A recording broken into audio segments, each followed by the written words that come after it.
Bonjour et bienvenue dans l'entretien de l'intelligence économique, l'émission consacrée aux coulisses de la mondialisation.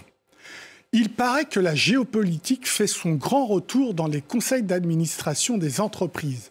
On se demande d'ailleurs comment elle a pu les quitter, comment l'entreprise a pu croire qu'elle n'était pas concernée par les soubresauts de ce monde. Aujourd'hui, retour à la réalité.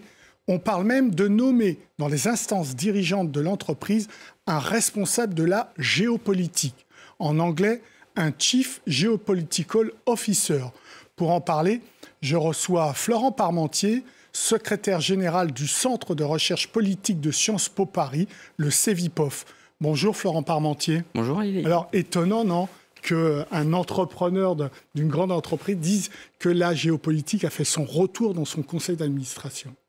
Oui, on pourrait s'en étonner. Mais il faut se souvenir que la plupart des gens qui sont en responsabilité aujourd'hui ont été formés, ont été matricés par les années 90, qui nous ont expliqué, il faut se souvenir par exemple, il y a 90 et 2000 d'ailleurs, Thomas Friedman, journaliste influent du New York Times, qui nous expliquait que la Terre était plate. Et qu'il ne fallait dans ce cas, les meilleurs États, ceux qui étaient les plus à même d'aller vers la mondialisation, étaient ceux qui finalement n'avaient pas de ressources parce qu'ils pouvaient se concentrer à l'économie, du savoir, etc. Et donc dans un monde plat, en quelque sorte, vous n'avez pas de géopolitique. Mais ce monde n'est pas plat, il est concave, convexe, selon ce qu'on a.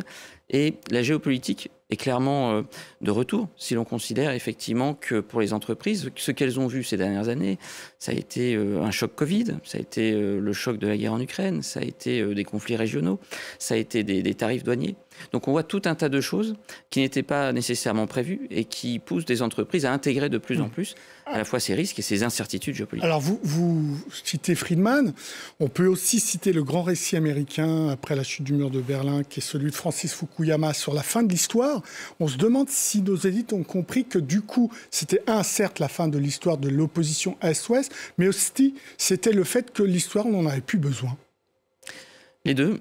Alors évidemment, quand on regarde le texte, ce qu'il a pu dire aujourd'hui, il est naturel en quelque sorte de tourner un peu en dérision cette prophétie qui n'a pas véritablement trouvé un potentiel heuristique. C'est-à-dire en gros, ça n'a pas produit un effet sur le réel. Mais c'est vrai que de ce point de vue-là, ce qu'on peut voir, c'est que chez Francis Fukuyama, il y a cette idée, effectivement, que le choc des puissances, finalement, c'est quelque chose du passé. Thomas Friedman le dit également à peu près dans ces termes-là. Partant de là, on est assez mal, équipé pour comprendre comment intégrer ces chocs géopolitiques. Pourquoi ? Parce qu'on sait ce que c'est qu'un risque. Un risque, c'est quelque chose qui est mesurable. On peut assurer un risque, c'est-à-dire lui donner un prix.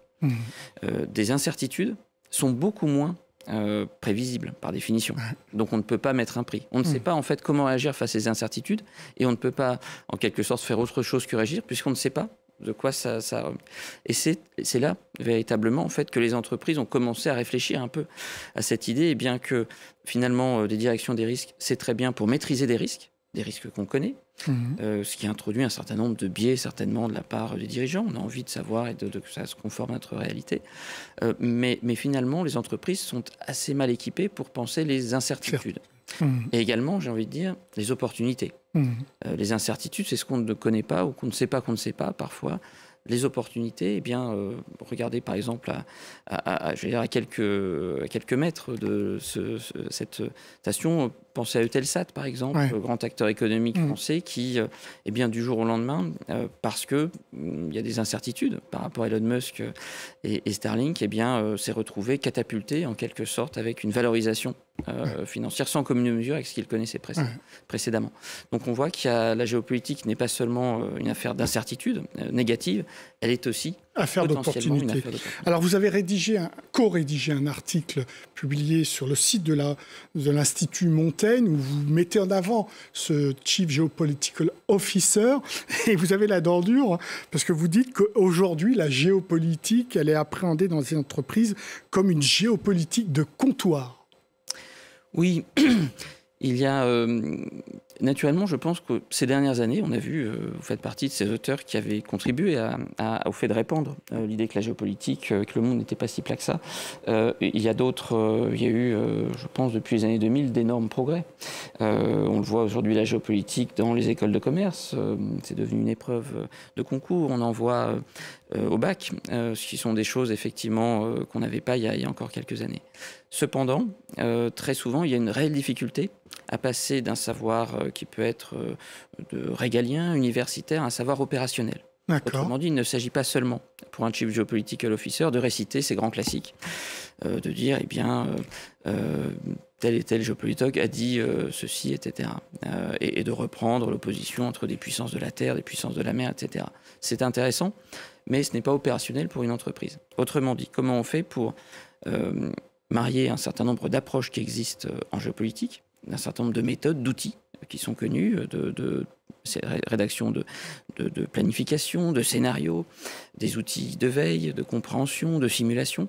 Comment faire pour intégrer tout ça, finalement, dans la vie quotidienne des entreprises, de manière à leur permettre de faire sens. Ouais, vous dites professionnaliser cette approche de la géopolitique au sein de nos entreprises. Et donc, vous le placez où, ce Chief Geopolitical Officer dans l'entreprise? C'est une question effectivement extrêmement importante. Si on regarde l'un des, j'allais dire, jusqu'à présent, le paradoxe, c'est que quand nous avons publié l'article mentionné avec mes deux collègues, Cyril Brett et Laurent Sellerier, le paradoxe a voulu que, finalement, tout le monde disait, c'est une très bonne idée, mais je le fais déjà. Et ensuite, les personnes qui disaient « je le fais déjà » étaient soit finalement des directeurs juridiques, soit des directeurs des risques, soit des directeurs des affaires publiques, etc.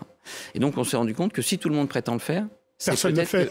Personne ne le fait vraiment. C'est-à-dire tout le monde le fait un petit peu, mais finalement sans aller jusqu'au bout de la démarche, qui consisterait à dire, et c'est là en fait où il faut rattacher un Chief Geopolitical Officer, il faut le rattacher au niveau soit du PDG lui-même, soit au niveau du COMEX.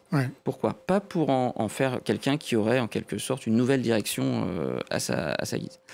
Le Chief Geopolitical Officer est une forme d'architecte des savoirs géopolitiques, opérationnel. Qu'est-ce qu'on veut dire par là? C'est un architecte parce qu'il doit aller chercher à la fois des connaissances, des savoirs auprès de l'extérieur, d'un certain nombre de cabinets de conseil qui peuvent être de recours, de différentes personnalités. Vous insistez là-dessus, à pas tout externaliser. Hein. Il faut effectivement garder en interne et avoir quelqu'un qui ne serait-ce que pour ça, pourra déjà servir un peu de garant vis-à-vis de la consultation extérieure, de savoir ce que ça vaut. Et donc de faire le lien entre un savoir régional, spécifique, et puis une approche plus micro, qui est celle de la géopolitique vue de l'entreprise, vue par exemple de ses chaînes d'approvisionnement. Il faut en garder aussi une partie. C'est la notion de résilience qui est au cœur de la réflexion. Mais il faut aussi regarder évidemment de ce qu'on appelle du risque pays classique, c'est-à-dire de regarder pour les décisions d'investissement, pour les achats, pour différentes choses, eh bien, il faut être capable, effectivement, de sérier ces différents risques et d'être capable, et ces incertitudes, de les mettre, là aussi, quelque sorte, de les hiérarchiser. On puisse expliquer, effectivement, eh bien, le Chief Geopolitical Officer, c'est cet architecte qui va chercher des savoirs, qui essaie d'en faire quelque chose de cohérent et d'essayer d'expliquer et de pousser un peu un COMEX à réfléchir et à orienter sa réflexion par rapport à des risques, des incertitudes. Vous nous avez dit où, si possible au plus haut niveau. Maintenant, qui? Ancien diplomate, qui on met? Quelqu'un forcément qui n'a pas 23 ans. Hein.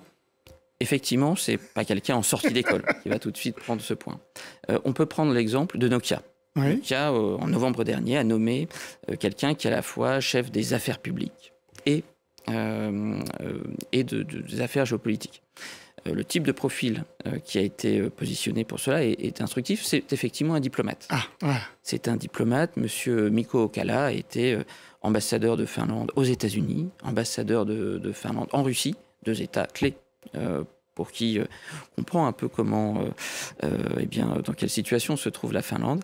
Et donc, c'est à la fois un très haut profil qui s'occupe à la fois des affaires gouvernementales et de la géopolitique. Mais on peut tout à fait imaginer différents profils, que ce soit des gens dans le domaine militaire ou issus du monde universitaire. Là-dessus, ce qui est important, c'est de comprendre effectivement la capacité à être dans ce rôle d'architecte ou de chef d'orchestre, si vous voulez.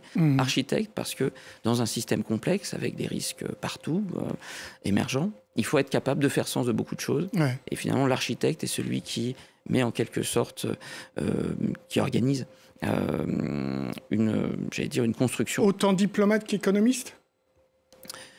Il doit être capable d'avoir une appréhension forte des crises. On sait en général que les diplomates sont très bons dans la gestion de crise. C'est là-dessus où ils excellent. Peut-être que là où... Bon carnet d'adresse aussi, les diplomates. Exactement, il y a ça, une connaissance des affaires de l'État et des rouages d'importance. C'est important. Oui, c'est important. Mais il faut aussi avoir peut-être, et c'est là-dessus, bien peut-être qu'il faut réfléchir aussi, c'est cette capacité à vulgariser du savoir. Ouais. Quand on fait de la prospective, il y a, je dis souvent à mes étudiants, un topos classique qui est le syndrome de Cassandre. On se souvient de Cassandre qui avait annoncé que les Grecs étaient aux portes, qu'il ne fallait absolument pas laisser ce cheval curieux en bois pénétrer l'enceinte de Troie.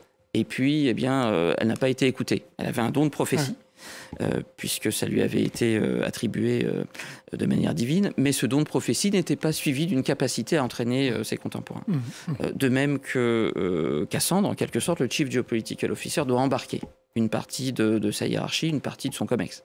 Dernière question, réponse rapide. Pourquoi vous considérez que ce poste doit être temporaire au sein de l'entreprise ? Il peut être temporaire, pour une raison très simple.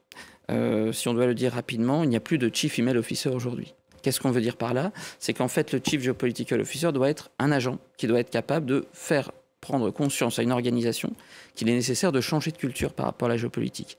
Et donc, une fois que la culture d'un COMEX aura suffisamment changé, une fois que l'ensemble des directions se comprendra un peu quel est le type de risque, d'éléments, etc., d'incertitudes géopolitiques et comment on peut y faire face, alors on pourra considérer effectivement qu'il aura réussi sa mission historique. Pour le moment, nous n'en sommes qu'au balbutiement. Et donc, il est encore un peu tôt pour sonner en quelque sorte le glas du Chief Geopolitical Officer. Merci beaucoup, Florent Parmentier, pour vos réponses. L'entretien de l'intelligence économique est terminé. Évidemment, vous pouvez retrouver cette émission sur france24.com, sur nos réseaux sociaux et sur nos podcasts. Au revoir.